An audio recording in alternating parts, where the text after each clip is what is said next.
The charity in question is GRT, Global Relief Trust. Assalamu alaikum wa rahmatullahi wa barakatuhu, guys. Welcome back to another episode of Under the Pomegranate Tree. And today I am joined with a special guest.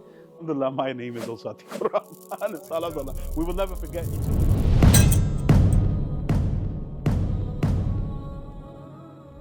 I'm going to ask you a few questions, hopefully inshallah not too uncomfortable. No, I think, listen, ask whatever you want to ask. Alhamdulillah, I think this is about transparency. I think people have the right to ask and people have the right to listen as well.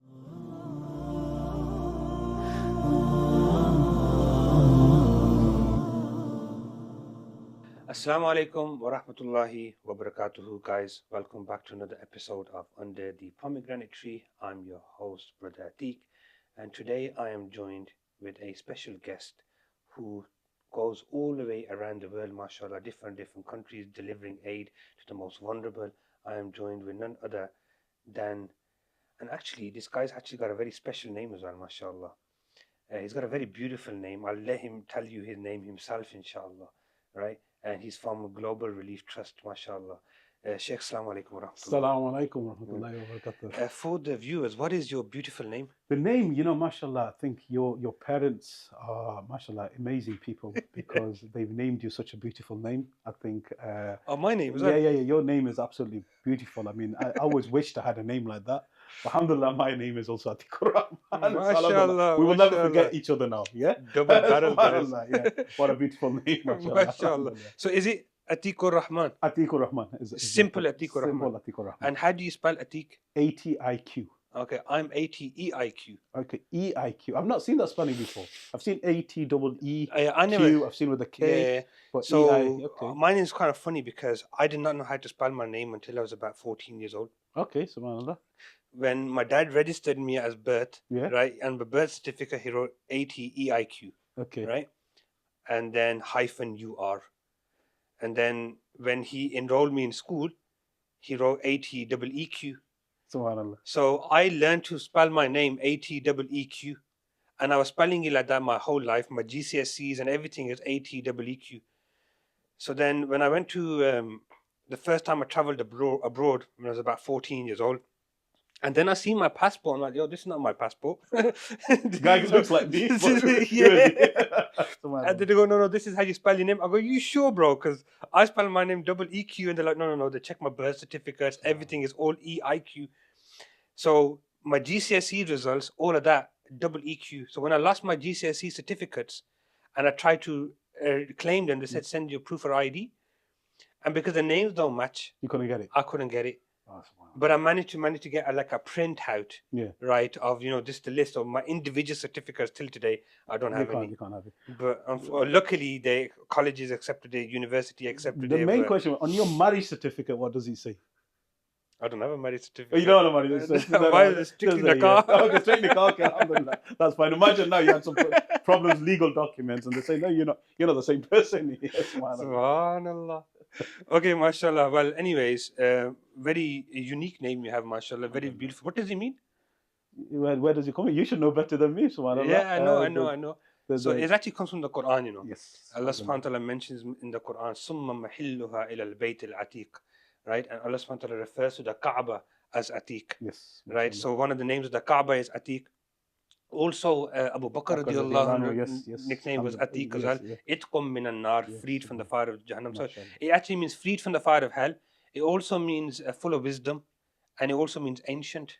Yeah. As well. The ancient, I get described that a lot. So that goes. I'm not sure about the other ones, but definitely the ancient. Everyone calls me with the grey hair coming through. Mashallah. Okay, mashallah. Well, anyways, guys, if you want to learn more about our names and things like that, just Google it, inshallah. There's not many Ateiqs in the world, and I'm sure any Ateiq that you do know, they're going to be amazing people, inshallah. Yeah. So, Sheikh, thank you so much for taking the time out and coming. I know, mashallah, you're a very busy individual. You've been traveling, here, there, and everywhere. I've seen your videos on your website and also on YouTube as well, mashallah.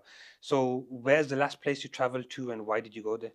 The last place I've traveled to was actually an international conference, but in terms of field work, I was actually in Pakistan back in August, end of August, beginning of September.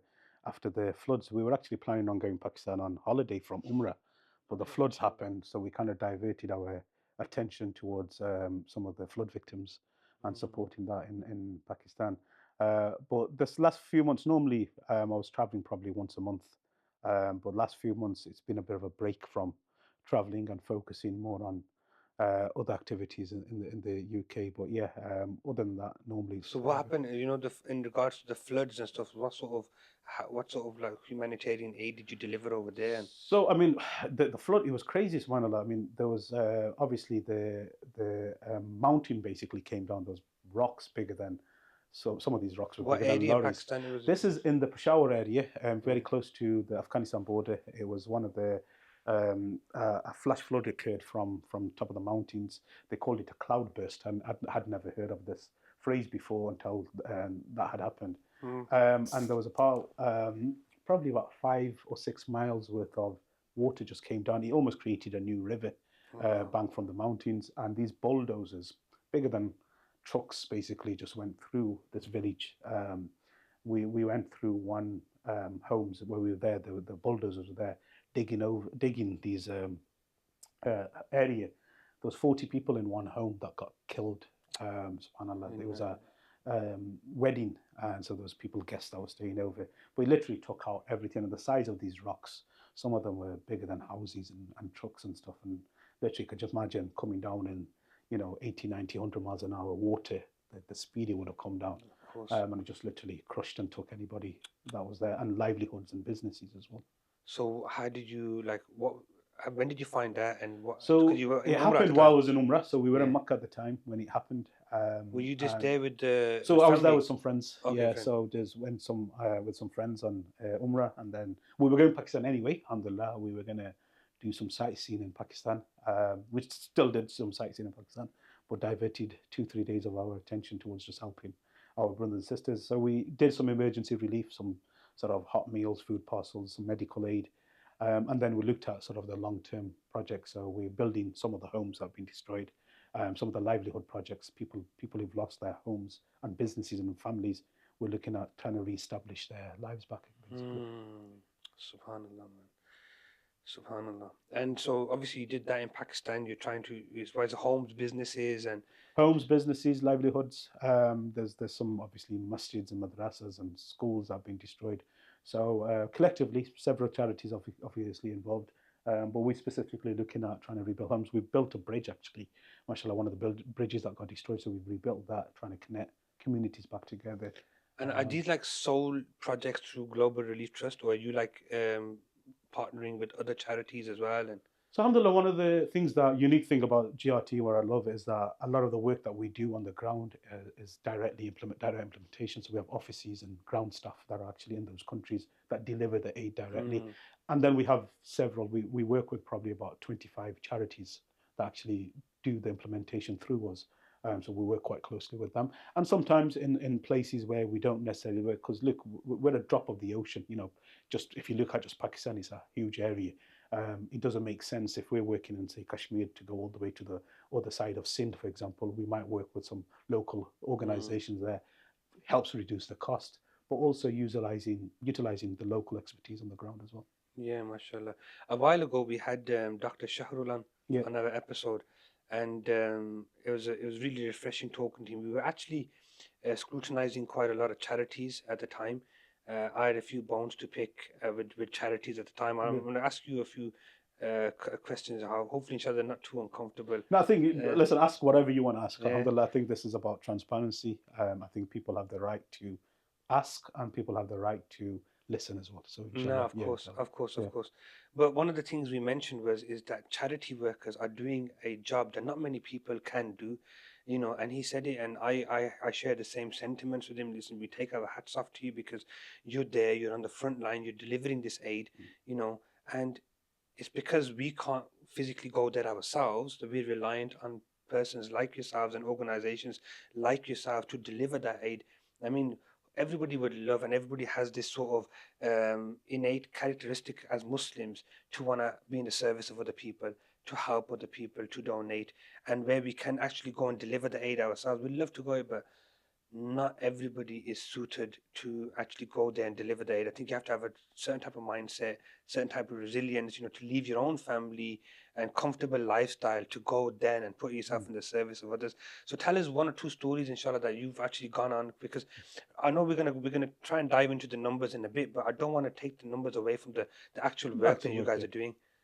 I think, look, I don't actually class myself as a charity worker in that sense, and the reason I don't is, look, my career or when I left school or college, I never left school or college thinking I'm going to work for a charity. My career, you mentioned here you do youth clubs. My first job was actually as a youth worker.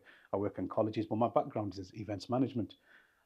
So somehow Allah subhanahu wa ta'ala planned for me to be involved in charity work. For a number of years, I was doing some voluntary work, traveling and where I can fit it in within sort of your personal commitments.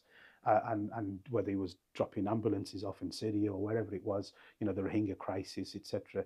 And somehow, I got involved in working in the charity sector.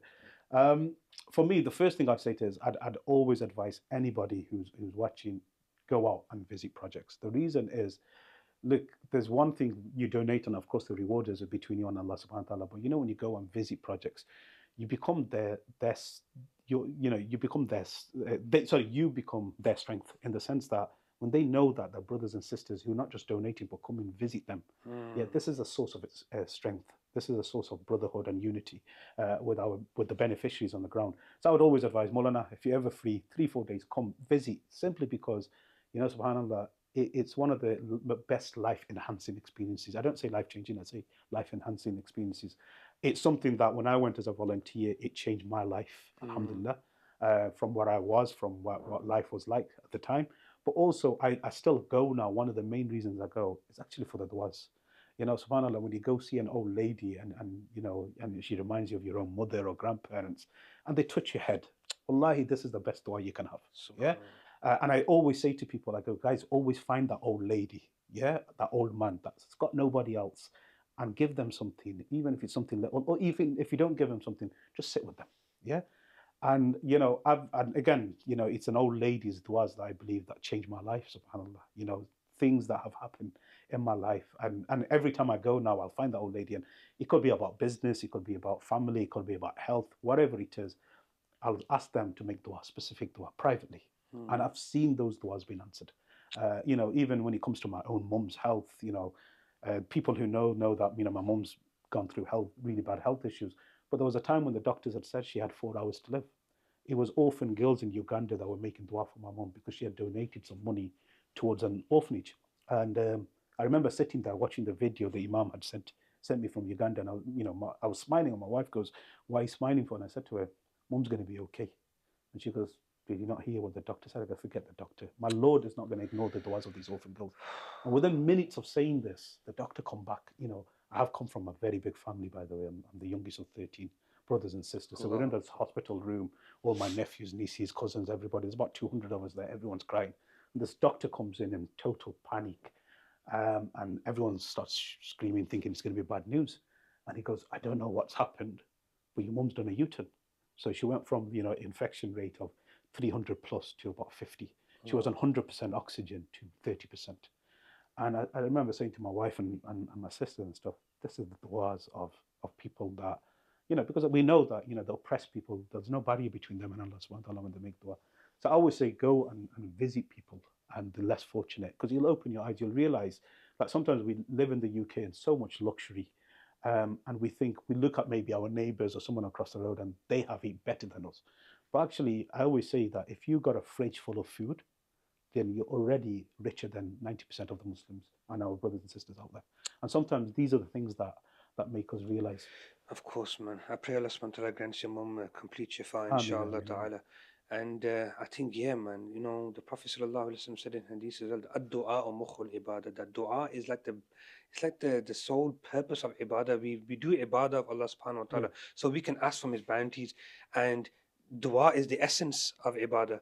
And if we're going to be we can sit at home and we can do our ibadah, we can ask for Allah subhanahu wa ta'ala, but going to these hard hit places and the du'as of these Mazloom people and the du'as of these people who are going through trials and tribulations, Allah subhanahu wa ta'ala will surely answer their du'as. And to get those of the subhanallah is very beautiful advice that you give, and it's something that it has struck me. I've been I've been traveling quite a bit recently, especially in this last year since I come to Darul. I think I've been to like about 7 or 8 different countries now, alhamdulillah, just in this year alone. And what I want to do is I want to like make sure I travel for a purpose. Some people hit a holiday here and there, and you know what I mean. It's like I'm not about that holiday lifestyle. You know what There's I mean? nothing wrong with that. People will there's go, nothing but I wrong want to go there. But I want to make sure that there's Mm. something positive that you're delivering over there. So when we go to like South America and stuff, I like to reach out to those, like you said, those elderly people or those less fortunate people than myself and speak to them. Sometimes I just want to like talk to somebody. And yeah, man, I've been in the last probably 2 years. I've been looking for charities to work with and saying, listen, I want to go out there and actually start delivering some aid. The last guys, they were actually going to Palestine, and I never got through because I've got my own record and stuff like that over here, and it's very May difficult to Allah get. let you go in there when it's free, inshallah. This is the dua we make, Inshallah, that we will inshallah. enter Palestine Ameen. one day when Ameen. it's not in occupation. And did you go to Syria before the regime ended? So my background in the charity sector started because of Syria. I went on a convoy probably over a decade ago now, and so I've been going in and out of Syria literally every month. This is almost my second home. So when Assad got chased off, alhamdulillah, the shuyukhs in Syria said, Atiq, you need to come. And I said, look, it's a busy time. It was obviously close to Christmas time, and we had events on and stuff like that. And not for Christmas. I don't want people to start doing, I'm not Mo Salah or anything like that, guys. Yeah, Come on. there might be a video made about me about this. No. I'm talking. It was that Yeah. time, and subhanallah, the sheikh said, look, Atiq, you need to come join us because listen, you've been with us through our sorrow. You need to be with us in our happiness. And I went to Bismillah. So me and Sheikh Kauthar and Danielle, we got on a plane and we flew to Lebanon and crossed over. So I was there just in the early days of the total liberation, and what an experience, alhamdulillah. Just seeing the same faces. And some of our staff had not seen their fathers and mothers for 12, 13 years. Why? Because they were still in Assad control areas. They've had to flee because any man that is a teacher or a doctor is a target by the likes of Assad and the allies that were targeting the Muslims. And subhanAllah, so they got to see their family and just seeing them smiling, just to have that hope that they weren't stuck in when we're sitting here like now, subhanAllah, some of these tents would go in.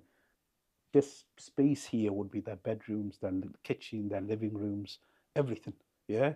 And to think that these cushions and these sofas were actually worth more than everything that was in those tents.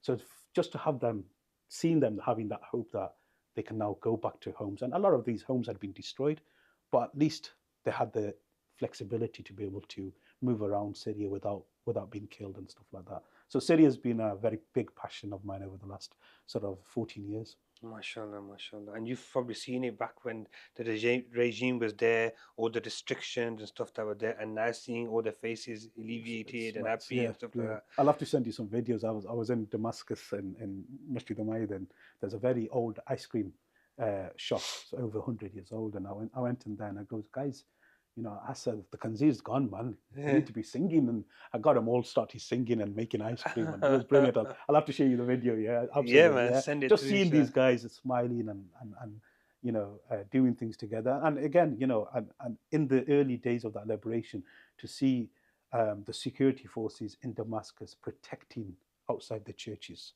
Yeah. You think they've gone through 14 years of fighting and struggles. And you heard all these guys talking about these guys are terrorists and they're going to kill everybody that's not Muslim. But seeing, 5-6 days after Assad had left, seeing the security forces stationed outside some of the Christian markets and churches to protect them, I thought, subhanAllah, this is what Islam's really about. Subhanallah, subhanallah. Okay, Sheikh, Jazakumullah khair. I mean, you guys are doing some amazing work. I pray Allah subhanahu wa ta'ala accepts it and continues to give you guys the ability to go out and do it. And those of you who are willing, want to get involved and stuff, just reach out. Global Relief Trust, inshallah, will drop their website details and everything, inshallah, in the comment section below. Um, but we're coming up towards Ramadan now, and this side of Ramadan is really busy for charities, isn't it? Yeah. Why is that? Look, it's the time of obviously where everyone wants to donate. That's the bottom line. The time where people do tend to give their zakat. This is when obviously naturally as Muslims we're more spiritual.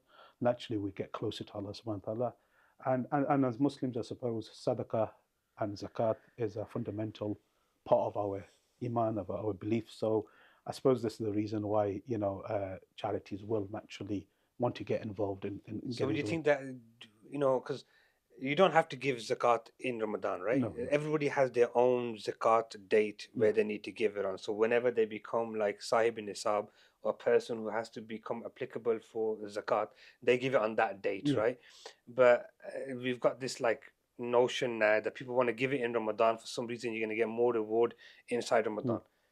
Then you got the other notion is like you mentioned now, people are more spiritually heightened and they want to give it. So would you say like as you mentioned naturally, right? These charities and charities like yourselves, are you capitalizing on the month of Ramadan to say that look, people are already going to be more inclined to give. Let's focus heavily, right, on Ramadan, because come on man, let's be real, especially in Birmingham, right? Unity FM, like every constantly, right, round the clock there's a different charity raising money, round. I'm thinking, should not the focus be more on ibadah? Should not the focus be more on grassroots, thinking about our own communities, our own families, rather than people, bombarding us with images, what's happening all around the world, and saying, please donate now. And we've got it's the last 10 days of Ramadan, guys, and please come in and talk to me about it. What's the process? To be honest, look, I think you're right. I've been saying this for a while. I think, look, the first thing is the month of Ramadan is the month of Quran. Yeah. And I think we shouldn't lose sight of there is the spiritual part outside of the charity world, yeah, which is about your own personal growth, about getting closer to Allah subhanahu wa ta'ala, about your salah, spending more time in the masjid, etc. Yeah. But I think the other flip side to it is, say for example, you didn't do that, yeah, where that time where people are more spiritual, right? We live in a world where, unfortunately, there isn't a state. Unfortunately, there isn't a way of helping our brothers and sisters from one single entity, yeah? So we live at a time where basically there is a massive need up and down the world. Look, the amount of times, for example, I know in Ramadan, I could raise £500,000, I could raise £200,000, whatever it is I raise. And when I go out on visit projects and stuff, you always come across families that haven't received anything. You always come across the situation where they've received something, but it's not enough. And then you have this, I wish I asked a bit more. I wish I asked for more money. Why? Not because, look, it's not like we're raising money and we're on commission based. Certainly with GRT, we don't operate that. It's not like if I raise £1 million, I'm going to get a percentage because I've raised more. No, we want to raise more because we want to help more. Yeah, we want to raise more because, listen, we're sitting in a place like this. I remember an orphan child, the father had been killed, the mother had been killed, the grandparents were raising the child. Now, and in fact, not the grandparents, just the grandfather. And the child was young and pulling my beard, and I was getting really uncomfortable. And everybody who knows the story, and I was to a point where I was like starting to think, okay, you're pulling it too hard now, And the grandfather goes, "Don't worry, if you don't go into Jannah, my orphan grandson will pull you into Jannah with your beard." And when he said that, I was like, take it, yeah? And then I looked at the situation of where he was staying, and I was thinking, okay, we've given him some food, we've given him blankets with that. I wish we had money to build this guy a house. Yeah? Alhamdulillah, we were able to, we built over 2,500 homes in Syria alone. But I want to build 5,000 homes. I want to build 10,000 homes because there's still millions of people living in dingy little tents that need homes. So there is both sides of the argument, yeah? And I appreciate that. 100%. I do appreciate that because, look, this is your occupation now, in a sense, right? It's your natural Muslim duty to do it, but because you're working in the charity sector, anytime, it's seasonal, right? And if you think that, okay, in this season now, we'll be able to raise more donations and how more people we're going to do it. I'm just thinking, from the person who's looking in from the outside, right? The person who's the bucket is being brought to, shall we say, right, and saying, please donate. It's like, okay, man, like, like you're driving down the road now and, somebody's coming up, brother, please. And it's like trying guilt tripping you, Yeah. right, into putting money inside the bucket. And like, how do you not know that I just never put it in, the Somewhere else. bucket Yeah. down there? And, now you're trying to make me feel bad in that for not putting it in your bucket. I, And I, your cause is just as good as as though the, needy as the other I person's cause. think And it's like a competition. yeah. Look, I think you're right in a way sense. Look, end of the day, you don't know. You might have just gone to Zohar Salah and seen somebody. You put £50 in. There's only so much you can give, right? Yeah. As a person, you got a job, you got bills to pay. There's only so much you give. Look, I always say to the question, because sometimes, when I've done a fundraiser at a masjid, that somebody goes, oh, it's a charity. And I goes, look, I'm not going to be ashamed or embarrassed to ask. There's a reward for me to ask. It's up to you. I'm not going to guilt trip. Look, we have a certain standards. Some charities may or may not follow. We don't know. But within our team, we say, guys, look, ask the question. Don't guilt trip. Don't say, but brother, if you don't give, what do you want the highest rank in Jannah? No, there's a standard we should follow. But I think we've got to remember there's a reward of asking. There's a reward of you listening, whether you give or not. Even sometimes you might not have the ability to give, but you go back and at least by hearing that side of the story, you might make dua. That sometimes you forget to make dua, for our brothers and sisters. So you got to look at the bigger picture. But I get this point. Yes, there's a sense of competition. Look, a lot of people think all these charities are competing with each other. I'm in a WhatsApp group with various charities around the country where we are trying to work with each other, where we're not stepping on each other's toes. We're not trying to outbid each other on things. There's some level of communication. There needs to be more, definitely needs to be more. But yeah, look, if any charities are seeing other charities as competition, then they've got the wrong end of the situation. I think Your intention's going to get muddied then, isn't it? 100%. And this is one of the reasons why I mentioned about commission. I don't agree that charities should give commission. Yeah. And the reason I don't agree with that is because, look, say for example, I'm on a set salary.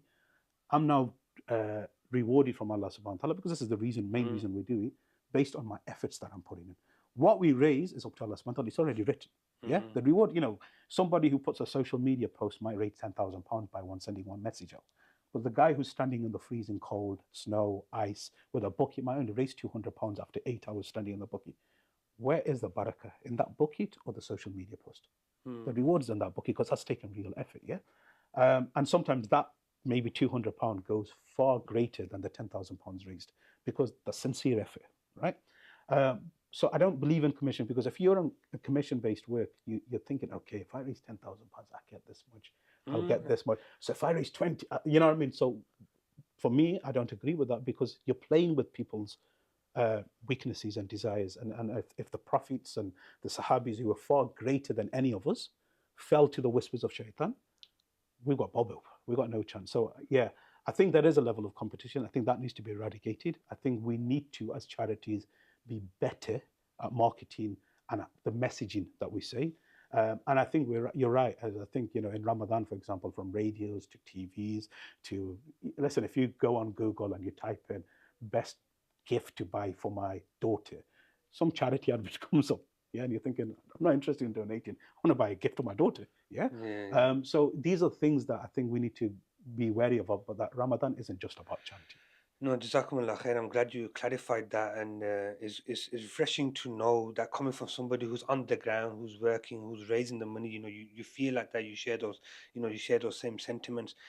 I feel as though another thing is that there's not enough scholars that are actually doing the fundraising, because the reason why I say that is, there's people who are raising the money. Like I don't want to be like bashing Unity FM, because I know they're just a platform because for people to come and utilize, and they've invited us to come down and deliver some stuff on there as well, and we haven't done it as of yet, but I'm just thinking, maybe in the future I'll be down that radio one day as well, asking people to come down or donate or do something, right? But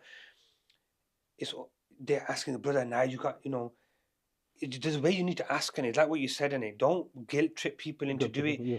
Advise them to listen. If you can't do it, do dua. There's very less things that we hear about dua. It's like, okay, brothers, we gotta raise this £10,000. We're sitting over here. Come on now, get on the phone.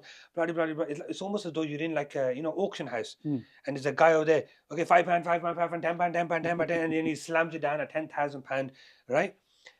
that's something I get really uncomfortable, and I feel as though that if there was more scholars in the charity sector working with them, hopefully then they can just come over there and give some proper Islamic targheeb and guidance and say, look, this guys, if you want to give it, the work will get done. This work if Well, then, will get done. If you want to be a part of it, Bismillah, come and join us. And we said the same thing in our episode last week. I said, okay, we're trying to raise up some funds, right, to redo our studio or something, yeah. This is doing the same carpet, the same settings now for the last year and so, yeah. So we said, listen, we're gonna get a new studio regardless. Allah subhanahu wa ta'ala is gonna we'll utilize it. find a way. He's Just gonna find a- do it, right? But do you want to be a part of it? If you want to come, Bismillah. If not, remember us in your du'as, don't watch. It's all right.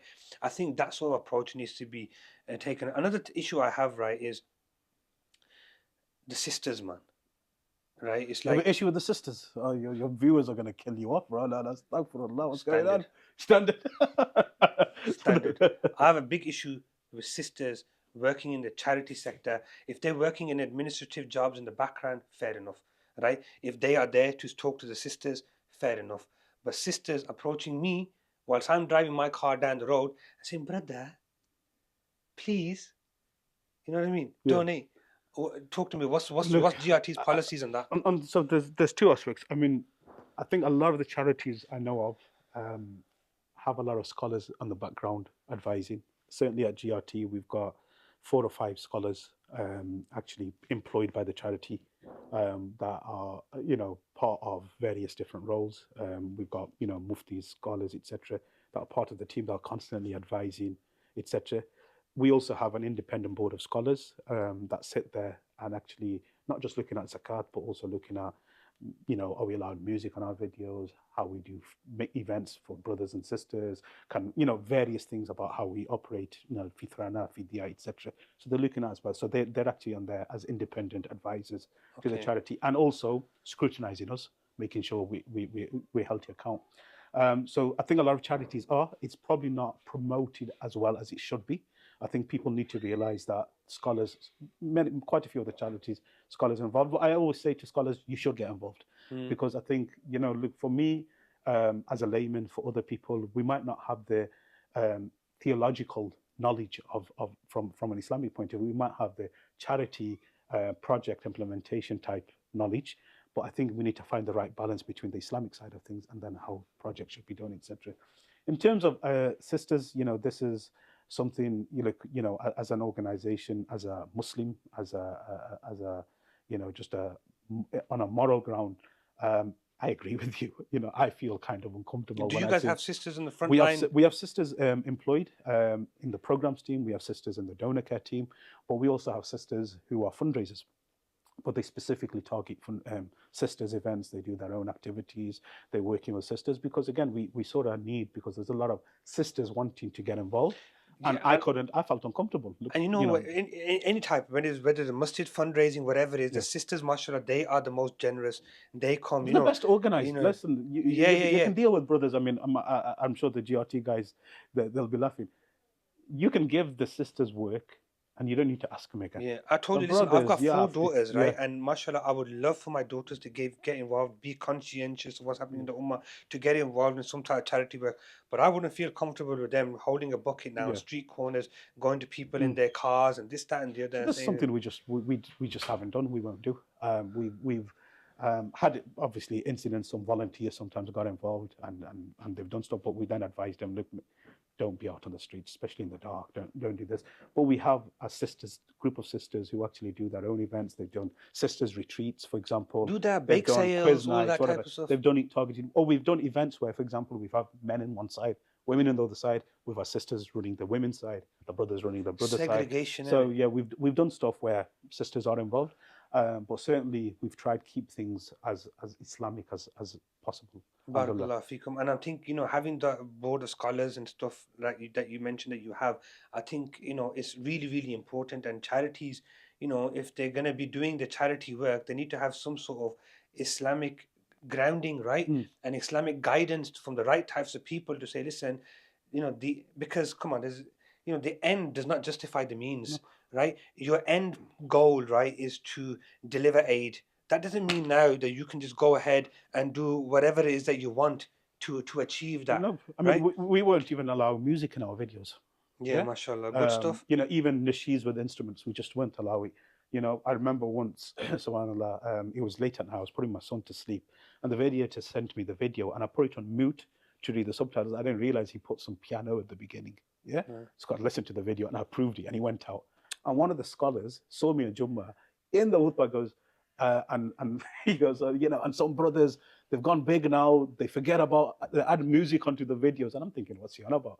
And as I finished Salah, he goes, Atiq, you need to come see me. So I said, as a joke, he goes, next time I will latch you 80 times. I go, Sheikh, what's going on? What are you on about? Like, what are you like slating me for? He goes, you put music on the video. I goes, no, I haven't. And he goes, you sent me a WhatsApp video. The first 10 seconds got a piano. I'm like, astaghfirullah, sorry, Sheikh, this was my mistake. You know, we're quite strict on this kind of thing. But I agree. I mean, I know there might be a difference of opinion about music. My opinion is it's not allowed. So we stopped that. But had we not had those relationships with scholars, that will hold us to account for things like this. I have a friend of mine, a really close friend of mine, right? And he works for a charity. I won't mention which charity is. And they, he sent me this poster, and he goes, they got this Frozen event on. I'm like, Frozen event? What are you on about? So it's basically the cartoon. The cartoon, yeah. So he's got these like women coming in, they're dressed up in the mannequin, Frozen. You know, like now you get Omar and Hannah, right? Types of stuff going on. I know you guys got something. I think that's in my boot right now. so Omar and Hannah, okay, that's fair enough. Okay, this Islamic cartoon, right? They got a really good positive message behind it and whatnot. Fair enough, utilize it. But now you're using Disney characters, right, to come in to do your charity work, right? And then you're singing these songs, and you know everyone. Then there's free mixing going on, and then you're like, brother, you know we're doing it for Palestine. I'm like, and you know what I mean? Then you got boxing events. What's happening? What's your view in these boxing? Before we move on to numbers, because I know it's kind of. I mean, look. Recently, we had a brother who's a boxer, very good guy, mashallah, nice guy. He wanted to become an ambassador for the charity. So I asked one of the muftis, I goes, look, is this allowed? And he goes, because he is currently a boxer and his following and support has been, he goes, it's not appropriate for him to be an ambassador for the charity. So we said no to him. I explained to him, and he accepted that. Again, there might be a difference of opinion. You know, my opinion is boxing is Islamically haram. You can't hit in the face, etc. So we can't then get involved in and stuff like this. So again, there's that aspect of it, but then you got these jokers, right? And you've seen them all over. You've seen them all on TikTok, So they're starting this thing off, right? They're getting two guys who want to make a name for themselves on social media, right? Very vulnerable, very easily influenced, and then they start, they do the face to face, the noise and the name calling, and they hype it all up, and they're going there. And these guys, bro, they can't even box to save their lives. You get me? They're like doing one of those ones. You get me? All those making fools of themselves, right? And then at the end of it, they're saying, okay, brothers, we raised this much money for charity. And even that guy got pulled up and they said, okay, you raised £20,000 in that fight, right? And where's that money gone now? Show the receipt that you donated. The man who donated a penny towards Palestine, right? So I'm just saying, there's stuff like that going out there. So you understand now, right, why charities are under so much scrutiny, right, today. I think, look, it comes down to a couple of things. I think when you're so focused on targets, we did raise this money. And Shaitan plays his tricks. And then if you haven't got the guidance around you, that can pull you up and say, look, I remember, I'm going to give you an example. When we first Global Relief Trust, I'm talking back in 2019, it was close to Asr Salah, and we were in the office, me and another brother, and we looked at the time, and I remember saying to the brother, listen, we better pray Zohar now, because, we're going to end up being late. And the chairman of the charity walked in and he goes, Atiq, I'd rather charity close down than you guys missing your Salah because of charity work, because Salah comes first. And that was such a beautiful reminder for us. Intentionally, we weren't planning on thinking. Luckily, I clocked the time. There was a bit of time left. But he gave us that really sort of straight to the point. Listen, Salah is more important than charity work. Sometimes we see people doing events and doing things and they don't play Salah, will pray, late Salah or whatever. He said, Salah's first. So I think as charity people, I think scholars need to be involved, the right people need to be involved to kind of pull people off, and give a little clip around the ears. Sometimes because Shaitan is going to play it. I don't believe that anyone who's doing charity work has the bad intention, What I do believe is people will lose to the whispers of Shaitan if they don't protect themselves, And so I think we need guidance all the time around that. Jazakumullah khair, Jazakumullah. And on that note, it's actually Maghrib time now. So I want to um, ask you a couple of questions, inshallah, and then we're going to stop Yeah, because it is Maghrib Yeah. time. And I mean, I think I got an appointment that's come downstairs. Yeah. So look, Jazakumullah khair for that. I want to focus up on, and I want to make this last point now about the finances. Okay, I don't want to go into details too much. As you mentioned, you guys have already got your board of scholars. I'm sure everything's been done through. But I was reading a couple of things about zakat, right? And according to other scholars, like I'm talking about Mufti Shafi, rahimahullah, and he mentions this in Ma'arif al-Quran as well, underneath the in the tafsir of Ma'arif al-Quran, and his son as well, Mufti Taqi Usmani, right? He's also of the opinion that charity workers should not be taking any sort of administrative costs out from the zakat fund, right? They should take their administrative costs out from sadaqah. They should make it clear that they're using administrative costs. You guys are here using sort of 12.5% or something towards that. I understand that the maths makes sense, right? The fact that, okay, if there's eight types of people who are eligible for it, the amilin, they take their 1/8 share of 100%, that's 12.5%, right? That's how it's broken down. Who gave you this fatwa and how did you come about it? So just based on that, no, we don't take 12.5% to cover Okay. the cost of salaries for our fundraising team, for example. Yeah, this fatwa, the policy, was written and approved by scholars. Now, what we said, and this is he says we may take up to 12.5% to cover the cost of. Are you able to name implementation. these scholars? Like who they Yeah, are? so look, our Sharia Compliance Committee, by the way, this has recently been set up about 2 months ago, is Mufti Liaquat Zaman. We've got Maulana Aminul Rashid, Maulana Ateiq Rahman, and we've got Dr. Shahrul as well on there, yeah? So they are under, so this policy was written in 2020, so before that time, by the way. They're currently reviewing it. So what we've put on there, and it was written at the time around COVID, right? So there was a whole issue around what happens if we have projects, but then the charity doesn't sustain because we can't do events, we can't do mosque collections, we can't do various things where we might have access to lilad, sadaqah donations, right? So how do we sustain the charity? And I'm not talking about sustaining the charity, paying salaries, etc. There are constant costs within an organization, right? From electricity, from bank charges, exchange rate charges, whatever it is. So how do you cover that? So when we wrote that policy, it allowed us up to take up to 12.5% to cover the direct cost of those projects. Yeah, this is not to cover the cost of fundraising and marketing, for example, right? Yeah. Now, this is a policy that is there and is currently under review, and it's something that may change. Yeah. Now, there is a difference of opinion. There are some scholars who say no, you can't take, like you just mentioned. There are some scholars who say you can. Right. Now, ultimately, what we got to remember is this thing about this 100%. And I'm not here to bash 100% donation policies, because there's some amazing charities out there who are 100% donation policies. There are also amazing charities who are non-100% donation policy charities, right? And they've got their own difference of opinion that they are following. But ultimately, say if you were to donate £100 zakat to GRT through the website, when you write down, for example, in our case, if we write down 100% zakat donation policy, you as a donor will think that we've received £100. That's not the case, because there's a stripe fee, there's a merchandising fee, there's a card processing fee. So we may receive £99.43, for example, right? When we send that money, there is a bank charge, there's a money transfer charge, etc. So the end beneficiary doesn't receive the full £100. He doesn't even receive the £99.43 that we receive. But then also on the ground, there are logistical costs, there are transport costs. If you are we're not giving one food parcels going to Tesco's or somewhere, purchasing items. We're doing food parcels, 800, 900, 1,000. There are costs of hiring warehouses, trucks, staff to make, the items, etc. So there are these costs that need to be covered.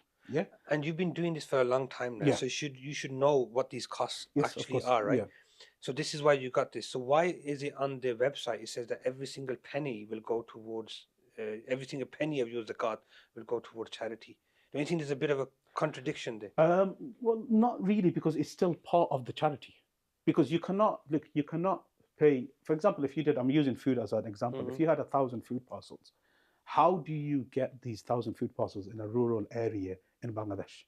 It says here, GRT ensures every penny of your zakat goes to eligible recipients Yeah. as outlined in the Quran. Right.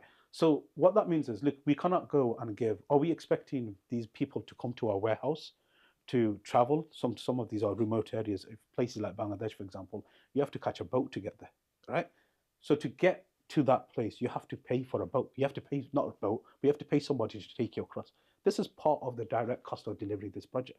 It's not the charities keeping 12.5% or whatever percentage in the UK. It's actually part of the process of delivering that. Can't you take those costs out from the sadaqah that you received? It depends how much sadaqah you get. But bottom line is, how much sadaqah do you give? Like, for example, we try to use sadaqah, for example, to build masjids. We can't use zakat to build a masjid. So you might donate to build a masjid for £10,000. Yeah? A lot of people are not donating money towards the running cost of the charity to deliver those things. We have a part, don't get me wrong, we do get some donations, lillah and sadaqah, to be able to cover that. But this is not that. This is not the case. But also, I think you've got to look at the guidelines. A lot of the scholars that we've engaged with, these are costs that is not going to a worker. You know, the cost of transport, even for example, look, food parcels. If I give you a food parcel, if I give you 20 items and I placed it in your hand, can you take that to your house without a box? Okay, So look, we're paying for the box to be able to put the items in. That's a cost. I'm paying my zakat now, right? Yeah. I come up to you and I say, Brother Atiq, I've worked out my zakat, right? I need to pay £200 for my zakat. That's my. Now I'm on the understanding, right, that my £200, right, which I need to pay for my zakat, which I've worked out, right, 2.5% or whatever, right, that this is my zakat for this year. I have £200 to give. Now, for me to make sure that my zakat has been paid, I need to now transfer £200 from my ownership into somebody else's ownership. Yeah. Right? Only then, once my £200 has gone from me to the recipient, the beneficiary, right? To the beneficiary, and he has taken ownership of £200, is my zakat going to be applicable, right? How long is it going to take you to deliver my £200 zakat to that person? I've given it to you and I think, okay, I'm done. But really and truly, my zakat hasn't been paid until Under the £200 is gone. recipients, the bottom line is, with you have a period to spend it. It's not like you give us the money and tomorrow we can go and do that. Yeah, we're not dealing with individual cases. We put the money into different pots. Yeah, so for example, if you said £200 towards orphans, we're not necessarily going to find an orphan for £200. You put this money into a pot, and then you'll say, for example, do 50 orphans at a time. The generally speaking, especially in emergency situations, within 2 weeks the money goes up. Yeah. In some more long-term projects, for example, we're building 2,500 homes in Syria. You're not going to raise all the money in one go, right? So we would put that money into one pot within the year, so at least before next Ramadan. So, for example, you donated in 2025 Ramadan, by April 2026, yeah, your money would be spent on the beneficiaries. There's another flip side to it. You know, if you were to purchase, so for example, in Syria, a home, say, costs £3,000. You can, if I gave you £3,000, say you were a beneficiary, I gave you £3,000, you would not be able to build a 2 or 3 bedroom home with a kitchen, bathroom, toilet, shower facilities for £3,000. It's going to cost you £5,000-6,000. But because we're building it in bulk, because we, buying the cement, the rods, whatever it is, and then paying the labourers in bulk, we're able to take that price from 6,000 to 3,000. So your 3,000 zakat, yeah, is actually going more value for money if you were doing it through a charity, because they're doing things in bulk. Same with food parcels. If you went to a shop, retail shop, for £50, you might get 20 items. Yeah. But we're not going to the retail shop. We're going to the suppliers and the traders. So that 20 items becomes 33 items. Yeah. Now there's a cost to it. We can't do this. We have to pay. The traders are making money, but we have to pay for warehouses. We have to pay when we're buying it. We're not buying one item that we can carry. We're buying trucks full of stuff. So there's a cost of this truck. There's a cost of the driver who's driving the truck. These are things that people don't realize. Now, you might say, well, but I wanted my £200 going to the beneficiary. But actually, your £200 is getting more value for money because we're doing things in bulk. Yeah? So your £200 is actually equal to maybe 250, 270. But has my £200, which is what I needed to bring in the ownership of somebody else, gone to their ownership? Because my £200 has now, some of it has been spent on logistical costs. That means that my £200 has not gone to one specific person. So how can I then turn around and say, okay, well, I've given my zakat. Would it not be better for you to tell me that, okay, you got £200 zakat, right? It's better you give me £250. Yeah. That way, your whole £200 will go to that So person, on the and website, £50. it actually says that if you want to cover the cost of the administration of this, and it gives you a percentage, you can make a donation of it on top of it. So if you made a donation, for example, on our food, you can donate £50, but you'll actually say on the website, do you want to donate an extra amount towards the cost of the admin costs? Yeah. So it's there. But is that a cost associated of admin? If it's a direct cost, I think what donors or people need to understand, there's something called a direct cost and there's an indirect cost. Indirect cost is, for example, things like me paying a media person to take photos. Yeah, that's not part of the project, that's for marketing, right? But the direct cost to ensure that aid is distributed to that individual, there are costs associated with that. Even sending the money, there's a bank charge. Yeah, there's a money transfer loss fee. You know, for example, we send £100 to Syria, they don't receive £100 in GBP. It has to go through dollars, then the local currency. There's a loss. That's how the banks make money. Yeah. Otherwise, you can't send the money. Even on a public person, if you were to send £100 to Pakistan now through Western Union, they'll charge you £10, £5, whatever it is. There's a charge, right? So you've got to pay that for that. So the charities are operating like that. So these are not costs that are administration we keeping in the UK. These are costs part of the project. Yeah, I think what donors are having an issue with is what's been then kept in the UK to cover fundraising. I think people assume when we're taking an admin, for example, all our fundraisers are getting paid from zakat. This isn't the case. We make sure, and I think a lot of charities do that, that salaries of staff or fundraising costs or marketing costs are not being paid from zakat. Yeah, so this is another issue I think people need to realize, and I think there's a lot of education that's needed. Look, we have a policy in. If you were to build a home for a person in Syria, we will not put your name on a plaque on a home because you paid zakat. It's not your property to mark. This is zakat. You've given £2,500 to build a home, right? Why are we putting our logo? So in our homes, for example, in Syria, we don't put any logos on.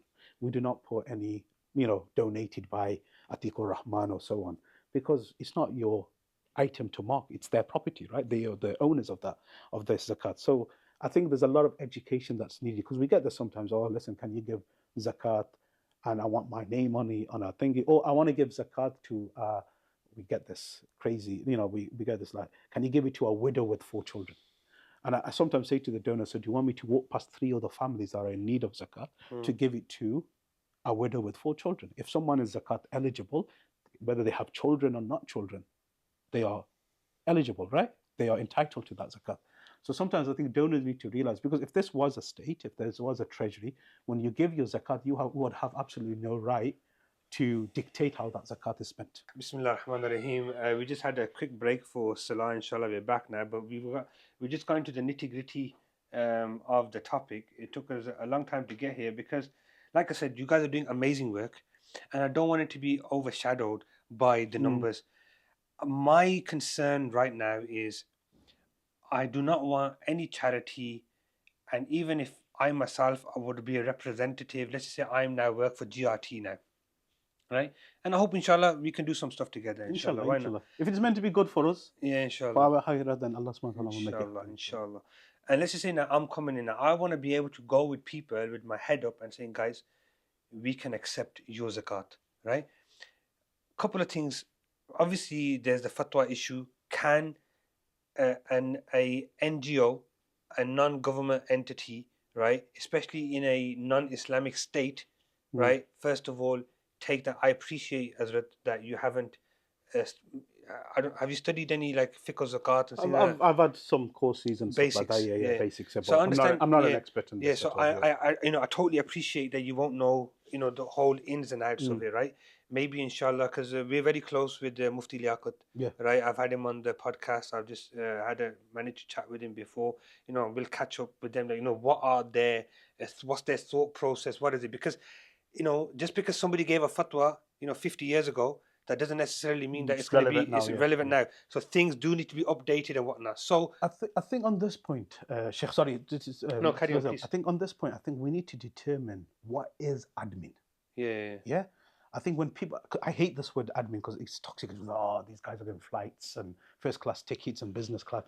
I think there's an element we need to break down what is salaries and then what is the direct cost of delivering a project. And I'll give you an example. You mentioned about can we not cover this case of sadaqah, right? To cover the certain costs. If we were building a home, the cost, there's a material cost, your cement, your sand, your bricks, etc. But then you've got to pay the bricklayers, you've got to pay the plumbers, you've got to pay the guys who are making it. What do they fall under? Yeah. So this is without these guys, you cannot build a home. Yeah. Now, if we are getting the permission of the beneficiary to say, look, and we do this as an eligibility check, then there is a permission from them. And a lot of beneficiaries, they're smart as well. They know if we were to give them £100 and they were then having to go to the shops to purchase whatever they wanted to purchase, the value for money wouldn't be there because they'd still have to cover the cost of transport going there, etc. And especially if they're a widow in a camp and you're giving them $1,000, for example, yeah, a lot of them don't feel safe. We've had cases where, for example, sisters who we give them money, they actually give us the money back and said, can you go and pay this, or can you pay the student fees at the school? And we said, why? Because our husbands will use this money to buy cigarettes. Yeah. So there's it's not like something we've just come up. There's years of kind of practice and No, I get trial. that, and there's fatwas given under that. So if you can't give them money, this has been ancient as well. Give the value of that money of an item. Yeah. So if the beneficiary is explained, and this is really important, it's not just saying, oh guys, are you okay to give zakat? We explain where the breakdown of the cost is, how we spend the money. If the beneficiary is giving us permission to use their zakat for transport costs to get the aid to them, then who are we to say that can't be done? Because it's their money to decide. Because you think about it, when you break it down in fractions, if a truck is carrying 1,000 food do parcels, you have a contract in place with the beneficiary? Every beneficiary that receives zakat is given a document where we do an eligibility check, and we then ask them, do you want cash or do you want us to spend it on XYZ? Some of them prefer cash, bismillah. And by the way, those who say, no, we don't want our zakat to be spent on this item, we would actually then fund that item still with our sadaqah. Yeah, so we don't say no to them. Yeah. So for example, on a food parcel, or no, you haven't given us permission, so sorry, you're not giving. They still get the food items because we know there's a need for it, right? But if they give us permission, and we've got this, every single beneficiary, we have their details, the field office are doing the checks, they give us permissions, then who are we to say, sitting in the UK, no, you cannot spend this on transport costs, or you cannot spend this money on bricklayers or whatever it is. It's their money, they decide, because they would have had to pay for this anyway, right? If you gave them the £3,000 or £500, they would have to pay for XYZ. What we're saying is we're actually giving them more value for money based on that amount. Yeah, I mean, that's fine. So look, the first is there's, I may be wrong, but like I said, my experience in charity is very limited. My knowledge in zakat and its eligibility is limited as well. So what I would say is, from my understanding, there's a couple of issues here. Number one is the issue of the transparency. I believe that it could be a bit more transparent, especially when we're using terminologies like every single penny of yours will go to that person who's eligible.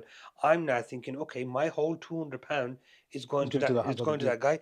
I need to be told that no, it's not going to go £200. It's impossible for us to give us your £200. Your £200. This is where I think the competition between the charities is coming in, because some people are blatant. I think what you've raised, I think this is something actually a really good point. Actually, I've never had anyone say this to me. This is something I'll go back now and review, because these are important to have these discussions. And it's an education both ways, right? And I think this is something I will definitely take on board. Is actually, do we need to word that properly? Is that because how I might have written that or read that is very different to how you've read that. But that's because I understand the background of how the charity sector is working. Exactly, but what we mean. But as a donor, you're thinking, wait up, every penny's going to no. So I think we need to. And I don't have a problem with you telling me that, listen, your £200, I understand it's £200 zakat, but you need to be made aware that at least £50 of that, right, or with your experience, you should be able to understand now. It shouldn't be 50. It shouldn't be that much. Okay, whatever it is, right? Let's just say whatever it is, right? I just done 25%, right, of it, and I thought, okay, maybe that would be right. But let's just say now, let's just call it £50 because it's a nice round figure, right? I'm told, look, for me to take your £200 transfer rate, the bank fees, right, and then obviously the logistical issues of actually buying the food pack or buying putting it towards a house or whatever it may be, right? is just not going to be viable.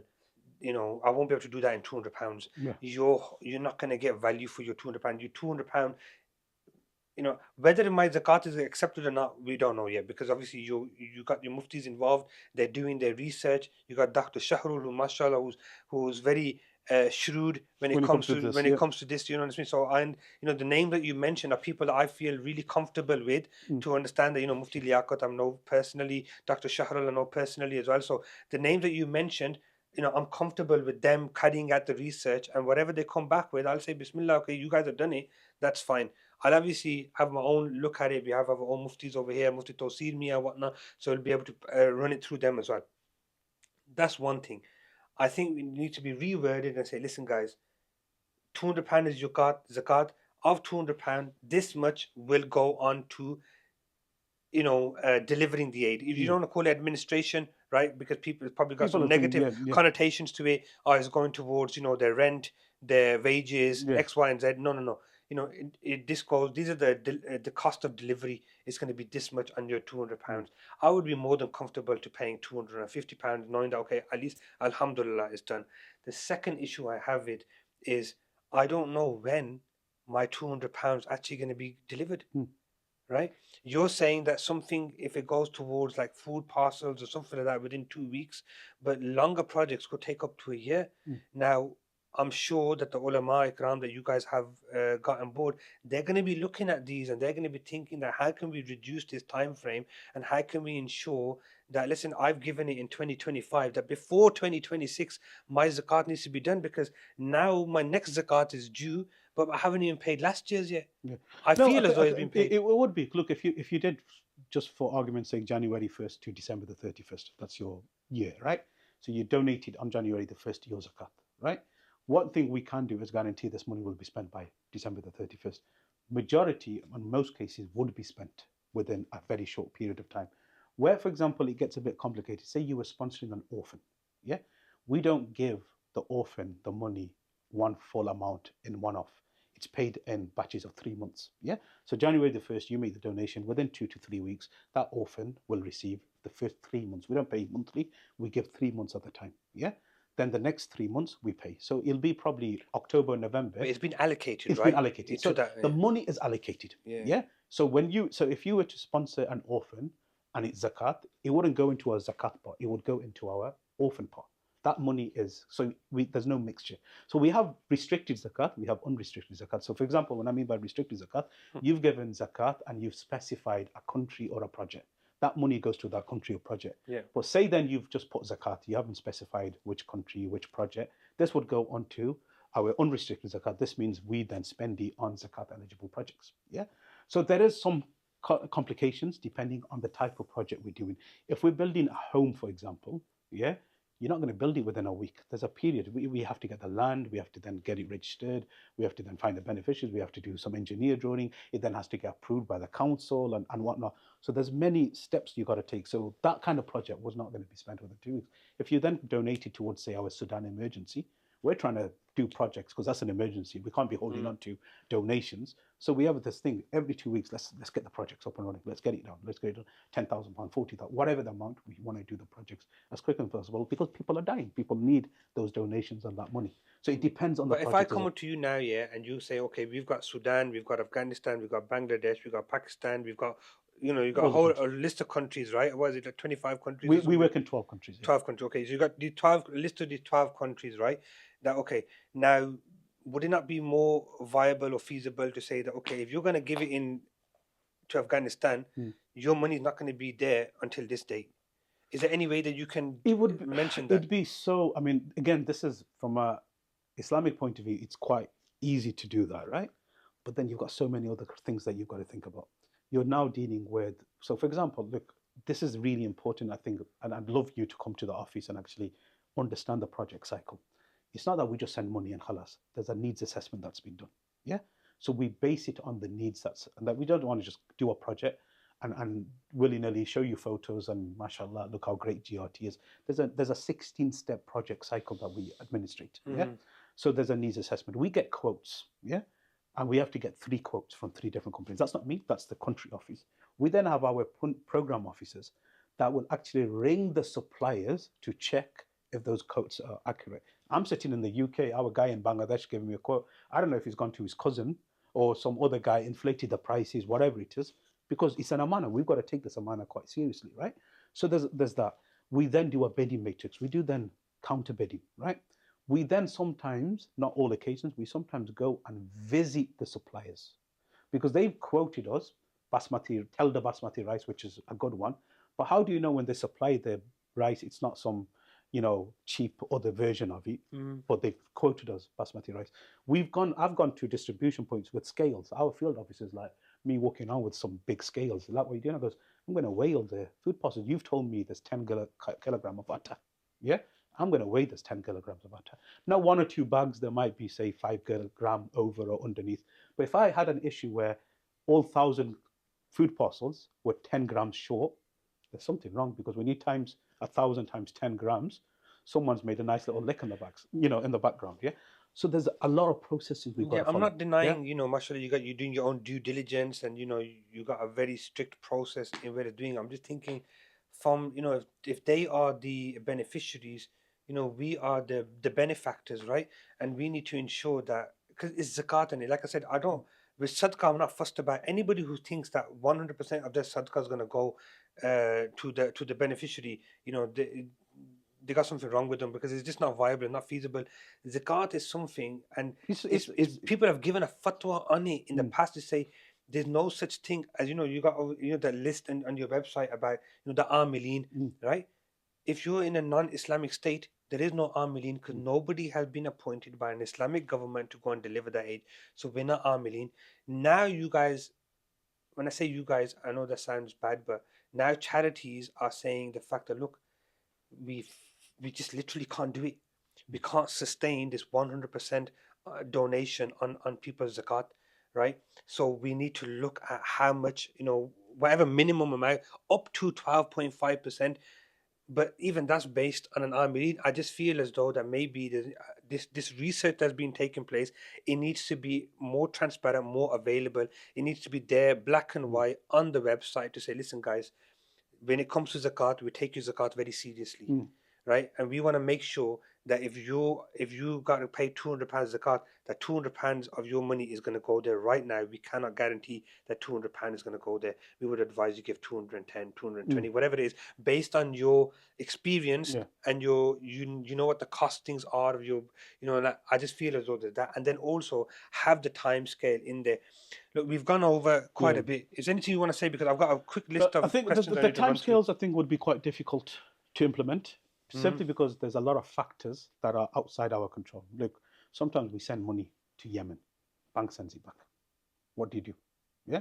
So if I've promised you, for example, a project in Yemen, you gave your donation today, by January the 15th, the project's going to be delivered on the bank return. So we have to resend the money. Yeah. So there's a lot of this. Sometimes we don't get permission. Sometimes, look, I'll give you an example. We had a major crisis, if you want to call it. Pre-Assad, we're building 5 villages actually, about 1,400, 1,500 homes, right? All set up. Assad gone, mashallah, we're happy.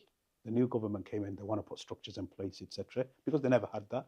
They turn around and goes, no, all these homes, we want to check how you've done it. At the end, it cost us an extra just under £700,000 for the same homes that we advertised. Why? Because it goes, no, the standard that the previous sort of local government in Idlib had was that you can do these homes because there was a need. Now they're saying they want sewage systems, electric systems, water systems, etc. The beneficiary, mashallah, got a lot better quality than what they're doing. But we had to find £700,000 to re-dug up the roads and lay out the pipes and all that kind of stuff, because before they were happy with septic tanks. Now imagine that beneficiary hasn't gone into the properties 5 months later than what the original plan was. Why? It was stuff that's out of our control. So it'd be very difficult for me to take a zakat. If I was traveling to Bangladesh and you said, here's £100, can you give? Yeah, I can guarantee that I'm taking, because I'm going to go physically be able to give. If I was building something, there's a lot of factors in there that are beyond my control. So it'd be very difficult to say. What we can say is that we will allocate that money immediately. What we will say, there is a time frame that we will work towards. we can't make promises here because there's no one can, because there are certain things that we have no control over. If a government changes overnight and decides, no, stop all the projects, you have to do this style, not this style, it's out of our control. So it'd be very difficult to do that. But I get the point that you have to spend within that period, within a set period. That's something we can guarantee to say it will be spent within that year, but I can't give you a date. It'd be impossible to do. No, Jazakumullah khair, and I appreciate that. Look, so I went to a dinner recently delivered by Al Khair Foundation. So they contacted me, they invited me out over there, and they're saying that, look, right now they are the first type of charity who was able to deliver aid to Gaza and Palestine. Right, they're saying that many people took money for trucks of aid to be delivered, and their trucks did not get through. Right, and whilst Al Khair Foundation, their trucks are going through. So they basically, they never named any sort of charity and whatnot, right? They just said, look, we know people who have other charities who are now coming to us and saying, listen, we can't get our trucks through. How are you guys getting your trucks through, and X, Y, and Z? And they're working with them, right?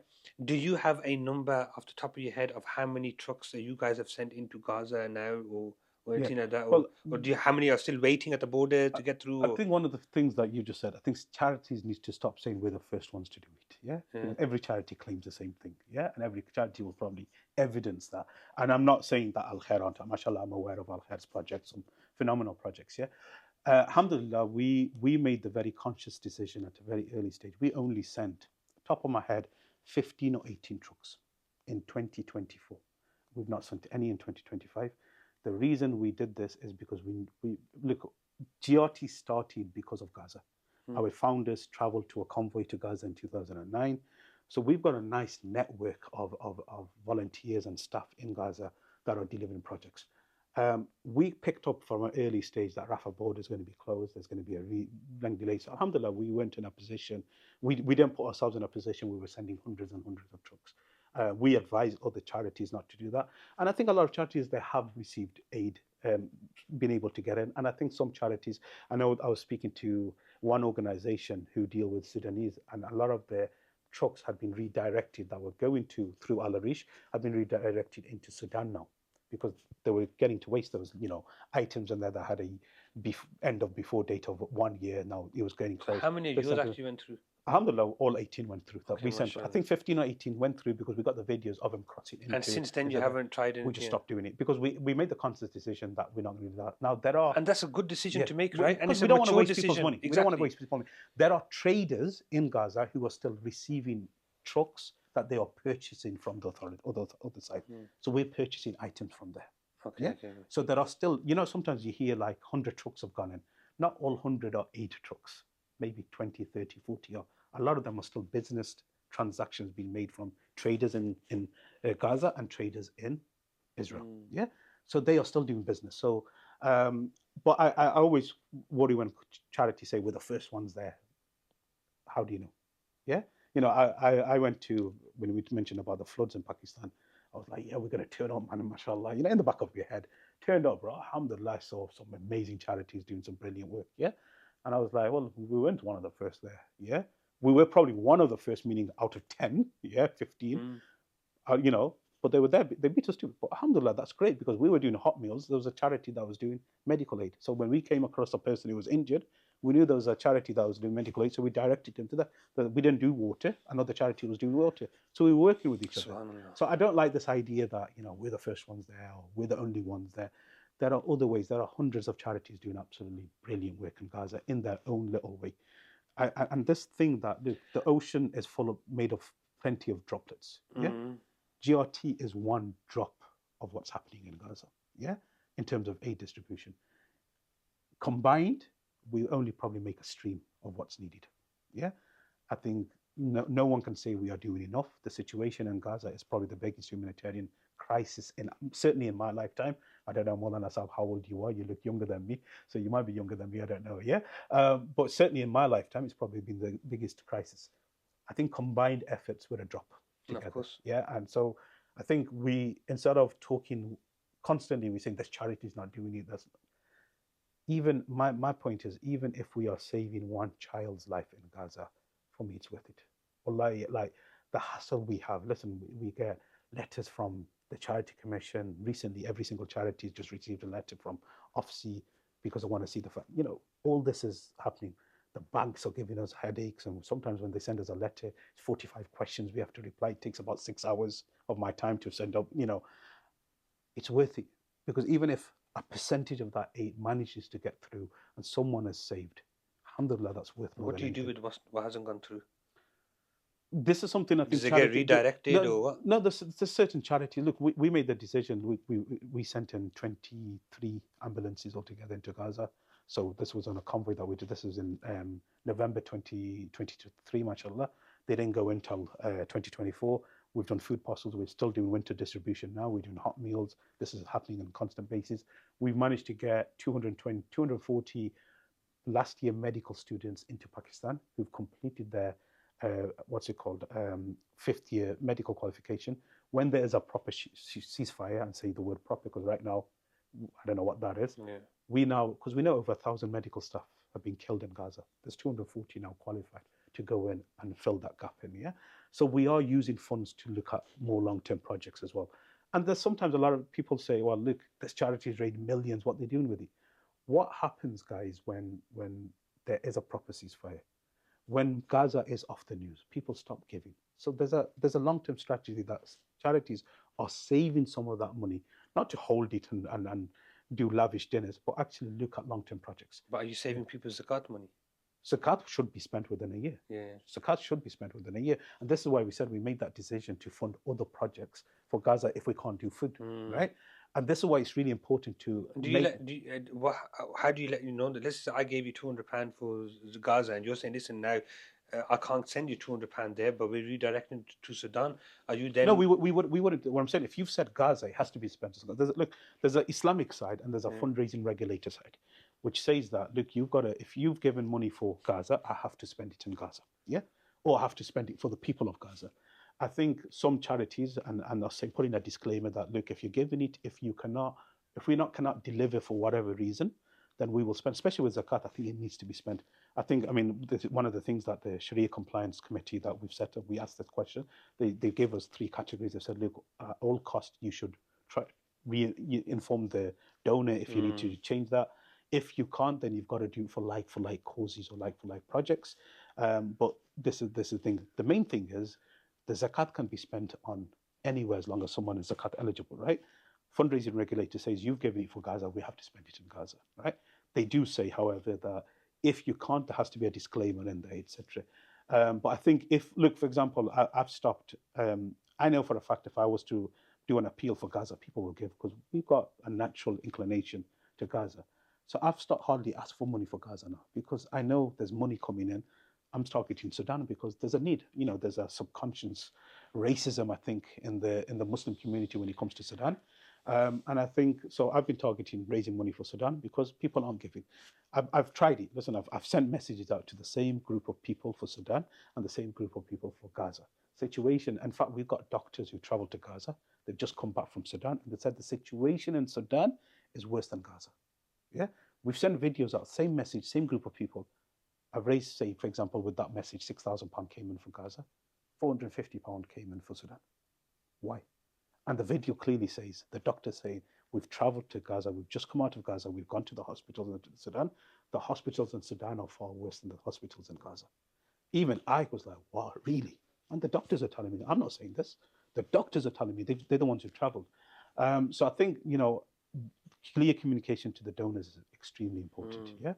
That's where the transparency comes in, right? As long as donors are aware of how the money is being spent, I think this is something, and I take those points you made earlier on board. I think it's our duty, and this is part of the whole concept of amana, is to make sure that communication is done with donors quite clear and transparent way. Okay, a couple of final points, and I mean, look, we can discuss this. We can do another 5 sessions on this. Of course, and it is. Like I mentioned, like I said, you're doing great work. You're doing work that not many people can do. I certainly wouldn't be able to do it. So, I do take my hat off to you. But recently there's been a lot of issues around there. We've spoken about it in the past, and it's not every day we get to sit down with somebody who's actually been on the ground, who's actually raising the money. So look, moving slightly away from that, but keeping the same topic, what percentage of your guys' annual budget, right, would you allocate on things like marketing? I know you said that Zakat doesn't go on marketing, so where do you get your marketing funds from, and how much do you So spend on look, it? every charity has their own criteria. So what I'm speaking purely on behalf of GRT. I can't speak on behalf of other charities. I might have an idea how they're doing it, but I can't say this charity is doing it this way because that'd be unfair. Yeah. Look, we have different income streams, right? You have your restricted projects. So, for example, someone is donating towards a country or a cause, right? This is restricted. We have, for example, we have, mashallah, like we're doing an event next week, a tour next week. We've gone to our close businesses that support us, and they've covered the cost of the whole tour. Yeah. So that is an income that's coming specifically for marketing and fundraising costs. So, mashallah, we're doing a big event. I mean, I just recently did an event in Stoke. It was a winter bazaar. I got 10 of my, I'm from Stoke, so 10 of the businesses. I said, look, can you cover the cost of this event? So anything we raise on the day is going towards the charitable projects rather than the running cost of the event. So there's business sponsors. There's, of course, general lila, sadqa, unrestricted funds that we're asking for to come support costs. We also have like a monthly donation where it says you can set up a direct debit. You can set up a direct debit or a monthly standing order towards projects, but you can also set it up to support Global Relief Trust. Yeah. So there's different income streams. I think a lot of people seem to think that the only income is zakat and sadaqah that's coming in for projects. There's different things there's different tactics we do. We might do an event, for example, in Birmingham Park, yeah, and we have bouncy castles, barbecue, etc. People are purchasing items. This is a business transaction. When you're purchasing a burger from a barbecue stand, it's not a sadaqah because sadaqah's you can't get something back, right? So people purchase the burger. The profit from selling the burgers is going towards maybe running the cost of the charity, or maybe running towards the cost of those administration costs. Yeah, our marketing costs in terms of we're not spending huge amounts on. In fact, we don't do any social media ads anyway. Yeah, but we're not spending massive amount of speakers and marketing costs, etc. So it's quite limited because we have to work towards what we have in front of us, right? It's no point spending £1 million taking it from zakat and sadaqah to cover the cost of $1 million in the hope that you might bring loads of money back. Yeah, you've got to work within the framework. So I think a lot of charities, they do have their different income streams.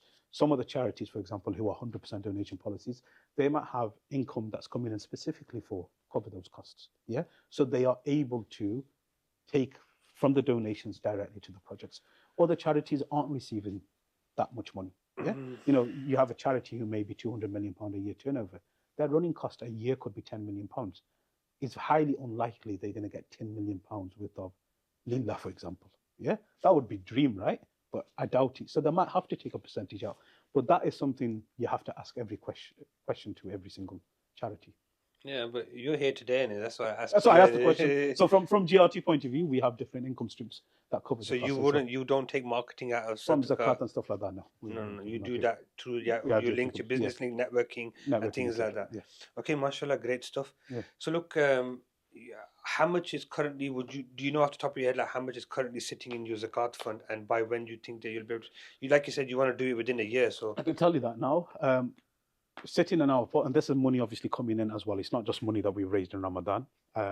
This thing is, so we're probably, I reckon, top of my head, maybe less than £150,000. And I reckon within the next 4 weeks, 5 weeks, because you have winter, etc., and obviously Ramadan coming, this will be spent. But this is zakat that's been coming in from September, October, November. There are people who still pay zakat outside of Ramadan. And this is money that we're constantly doing. And any money that you raise in this coming Ramadan, it will definitely 100% be spent before the next Ramadan. Look, I reckon within 6 to 8 months, everything will be spent because that zakat pot is constantly being topped up. Barakallah fikum. I'm going to try to recap this, and I want you Good luck, inshallah. I want you to listen carefully, inshallah, and then if I've made any mistakes, or if you want to literally do something. So, mashallah, we had brother with an amazing name, brother Atiqur Rahman from GRT, come down, and he was very, open and transparent, and nothing was scripted. I never sent him no questions beforehand, and he's he's been able to answer many of our questions. So some of the main things we asked him about where he's been working recently, what type of aid he's been delivering, what the intentions behind delivering that aid is, how people can obviously get involved, and how people should be getting involved, inshallah, in this type of work. And then we moved over onto the number side of things. So obviously we've got this issue about, can charities based in the UK take a percent? We're not talking about sadaqah over here, because sadaqah, we've spoken about that previously. It's impossible to have a 100% donation policy. Well, especially GRT don't claim to have a 100% donation policy when it comes towards sadaqah. Even now with zakat, they have a Sharia compliance committee in place now, made up of local scholars who are discussing and reviewing how the zakat can be broken down. They have mentioned that they may spend up to 12.5% on, when they say administrative cost, it means the cost of delivering of the aid. It's not going towards wages, it's not going towards marketing or anything like that. It's going to the actual delivery of the aid. Now, obviously, if you've listened to the whole episode, you know that I do have a bit of an issue with that, because I believe that 100% of person's zakat should be going there, and it needs to be made a lot more clearer in the writing in their website as well, that not every penny is going to be going to the eligible person. Every penny will be used to go to the eligible person, fair enough, but not every penny will be taken by that eligible person on the other side, the beneficiary. So obviously we're going to be looking at wordings on their websites. Also, a bit more of transparency in regards to how did they come about this 12.5%, especially when up until now, people like myself have been reliant on fatwas that were written, some were written over 50 years ago, in Ma'arif al-Quran, and some even more recently by Mufti Taqi Usmani, who said that charities here in the UK are not able to take any funds out of the zakat part to for administrative duties. Now the Sharia-based council now will be looking at what is meant by administrative duties now. What are administrative costs? Is delivering the aid classed as an administrative cost, or are administrative costs are other things like rents, arrears, wages, marketing, things like that? So all of this needs to be broken down and brought out into the public. So that's one thing. Obviously, that 12.5%, where can it be used and can it be used essentially? So that 12.5%, can it be used and where can it be used, inshallah? The other thing is the time scale, and the brother has very clearly said that, look, we aim to deliver a person's zakat money before their next eligibility date. So he just mentioned now between 7 to 8 months, right, inshallah. So they're confident that inshallah that will be delivered. Of course, providing some projects are much quicker. Some projects are much quicker, but the longer one, like the housing projects and things like that, could, and especially if if any hurdles are placed in between. In that, like for example, he gave the example of Syria. There was a whole government change over there. They had their own people look at it, and they decided that no, we want X, Y, and Z put in place before we can issue that. And they had to spend another £700,000 for the new compliance that was put in place over there. It's very tricky. It's very murky. But look, personally, after speaking to the brother, I feel as though, look, as long as I know that I'm speaking to a conscientious person who is, out there trying their best to deliver it, alhamdulillah, I wouldn't feel, bad giving my money to somebody, like brother Atiqur Rahman, obviously not only because of his name, but, just because of, the conversation that we've had, mashallah, I feel appeased by it. And I think, putting out stuff, especially, into the public domains, right, without, having spoken to those people, because I did a podcast a few weeks ago, and we ripped into, we never named any charity. We ripped in, how can you say you got a 100% donation policy, or why are you using women, collecting money, from the street corners and things like that? All these same questions I've now put towards GRT. Brother Atiqur Rahman, he was, the face of GRT today. He's come back with, mashallah, some great answers. The timescales, the 12.5%, that was my main, crux, and I feel as though, the names that he's mentioned as well are very respectable people. I look up to them and I respect them as well, inshallah. So I'm certain that their research is going to be ongoing. They're going to be constantly reviewing it, constantly scrutinizing it, and ensuring that the funds are being spent appropriately, inshallah ta'ala. So guys, that was, I don't know how long this episode has been. I mean, yeah, because we spoke quite a bit at the beginning, about other things, because I wanted to talk about finances. I want to put the pressure on a little bit, but I didn't want to take it away from the great work that these charities are doing. So when you can get involved, get involved. It's very easy for people to criticize, and it's very easy for people to come and say, but what about this, what about that? Brother said right at the beginning, come to our offices, come out, come on a deployment. He's guiding people to come out into deployment so you can see firsthand, inshallah. Inshallah, I'm making a very strong intention, inshallah, that 2026 is starting soon. I would say to you, Maulana, come with us. I suppose, look, we've had this discussion. I think come with us to actually, for your own sake, to see actually the other side of the charity work and actually then verify, how we're doing things. I think it's really important to have people independently seeing this, So you come in, you visit the projects, you see the deliveries, etc., and you can independently verify whether we're doing it right or wrong. Because look, sometimes, listen, we're not perfect. We're not made perfect. Sometimes I might think I might do something right, because we're thinking, right? But you come in and like you say, actually you could do this better because it's fresh pair of eyes, fresh thinking, fresh blood, etc. in that sense, right? So I think it's really important to have people come in. And so I'd say to you, next year, 2026, I've got your number now, So I'm going to be badgering you until you come with me, right? Let me know which country, Syria, wherever. And now I tell you what I'm going to do. I'm going to put £100 down of my own money, and I'm going to give £100 to Brother Ateiq, and I'm going to follow that £100 from him through his offices, through their bank accounts, all the way to the end delivery person, and I'm going to see, where my £100 went. How about that? Brilliant. Inshallah, that'd be a good project. But you haven't answered me. You're gonna come out with me, yeah? Inshallah. Yeah. Okay. That's what I'm saying. I'm gonna go there. You hear me? I'm putting it on live now here under the pomegranate tree. You hear me? I am pledging £100, right, in 2026, January 2026, and I'm gonna follow it all the way through. Where's your next deployment? We have them every month. We can fit it around your timetable. Not a problem. We've got, look, just 2025. We've had hundreds of people going out. Visiting projects, different countries. So I know you're a busy guy. You obviously got many commitments, so we can fit it around your schedule. Okay, inshallah. I'm gonna do this, inshallah. So we're gonna document it all the way through. I'm gonna show you. Here's the money. Boom, boom, boom. Here's where it's gone everywhere, and we go through at the end, and we'll see. We'll see, inshallah. Where that money takes us, inshallah. That's what they're saying. It follow the money. Follow the trail. Follow the money. Sheikh, look. Barakallahu feekum for coming down, for taking your time out, inshallah. I know it's gone on longer than we both anticipated, but I feel as though it was well deserved, and I look forward to, inshallah, speaking to you again. Inshallah. Let's use this opportunity now. What would you what projects that you got currently going on, and how can people donate, inshallah? Well, subhanAllah, this is my first podcast, by the way, I've ever done. I hope I did okay. Yeah. No, good stuff.